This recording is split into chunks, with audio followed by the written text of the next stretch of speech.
ГСП онлайн. Городские новости сейчас. В воскресенье 11:00 детский парк стартует благотворительная акция, или, как называют ее сами организаторы, дружелюбное мероприятие «Соединение сердец». Близ Центра детского творчества имени Корчевского развернули работу сразу несколько площадок. Здесь на импровизированной сцене выступают солисты, исполняют танцевальные композиции коллективы. Рядом гуляют аниматоры и многое другое. И все это ради того, чтобы обычные дети и с ограниченными возможностями, или, как здесь их принято называть, солнечные, были вместе. Просто я понимаю, что солнечные дети – это дети, у которых ограниченный круг общения, да? Они очень стесняются выйти, может быть, даже не стесняются, но просто не выходят никуда из-за каких-то неудобств.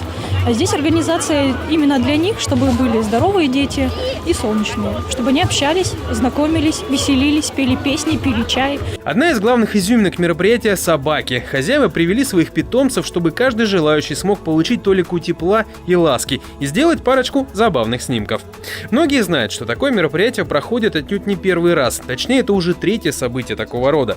Среди постоянных участников заводчики породы хаски, но не только. Питомцы с хозяевами других пород также не обделены вниманием. А как все в итоге-то получилось? Мнение горожан. Не ожидали, что столько народу было, очень здорово все придумано.